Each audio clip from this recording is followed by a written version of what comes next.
कहानी का नाम कहानियों की दुनिया का दरवाज़ा। राजू एक छोटे से गांव में रहता था। वह बाकी बच्चों से थोड़ा अलग था। उसे न वीडियो गेम पसंद थे न क्रिकेट। उसे सबसे ज़्यादा पसंद थी किताबें। हर हफ्ते वह गांव के पुराने पुस्तकालय में जाकर एक नई किताब पढ़ता, कभी राजाओं की, कभी जासूसों की, कभी परीलोक की। किताबें उसकी सबसे अच्छी दोस्त थीं। एक दिन बारिश हो रही थी, आसमान में बिजली कड़क रही थी और ज़मीन पर कीचड़ ही कीचड़। ऐसे में भी राजू किताब पढ़ने लाइब्रेरी पहुंच गया।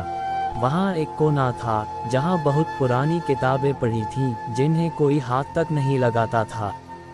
राजू की नज़र एक भारी, धूल से सनी किताब पर पड़ी। उसका नाम था कहानियों की दुनिया का दरवाज़ा। जैसे ही उसने उस किताब को खोला, उसमें से तेज रोशनी निकली। उसकी आंखें बंद हो गईं, और जब उसने दोबारा आंखें खोलीं, तो वह कहीं और था। भाग एक, प्रवेश एक जादुई संसार में। वह एक अनोखी दुनिया में आ चुका था। आसमान नीला नहीं, बल्कि सुनहरा था। वहाँ इंद्रधनुष के पुल बने हुए थे और पेड़ों के पत्ते किताबों के पन्नों जैसे उड़ रहे थे। हर तरफ कुछ न कुछ बोल रहा था, किताबें, कलम और तकिए तक। राजू के सामने एक चमकीला द्वार था जिस पर लिखा था, स्वागत है कहानी प्रेमी, ये है कल्पना की असली दुनिया। एक छोटा सा बौना, नीली टोपी लगाए, उसके सामने प्रकट हुआ। तुम पहले बार आए हो? उसने पूछा। राजू बोला, मैंने बस एक किताब खोली थी। बौना मुस्कुराया, यही तो दरवाज़ा है। लेकिन ये दरवाज़ा सिर्फ उन्हीं के लिए खुलता है जो सच्चे मन से कहानियों से प्यार करते हैं। भाग 2, कहानियों की गलियाँ। राजू बौने के साथ आगे बढ़ा। वो उसे अलग अलग गलियों में ले गया। राजाओं की गली, जहाँ असली तलवारें चमक रही थीं और योद्धा अपने घोड़े सजा रहे थे। भूतों की बस्ती, जहाँ भूत भी शायरी करते थे, डर मत मेरे दोस्त, मैं बस अकेला हूँ। परीलोक चौक, जहां परियां बच्चों को नीली रोशनी से उड़ना सिखा रही थीं। जासूस नगर, जहां बच्चे ही शर्लॉक होम्स बनकर चोर पकड़ रहे थे। राजू की आंखें चमक उठीं।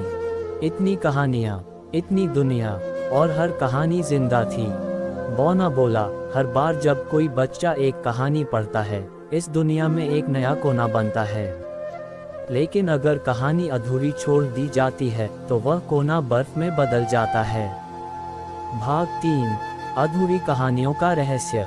राजू को एक सुनसान इलाका दिखा, जहां सब कुछ ठंडा और सुन्न था। वहां बर्फ जमी थी, कोई आवाज नहीं थी। ये क्या है? राजू ने पूछा। बौना बोला, ये वो जगह है जहां अधूरी कहानियां पड़ी हैं। जब लोग कहानी शुरू करते हैं पर पूरी नहीं पढ़ते, तो वो पात्र यहाँ फंस जाते हैं। राजू ने देखा, एक राजकुमारी, एक परी और एक छोटा भालू रो रहे थे।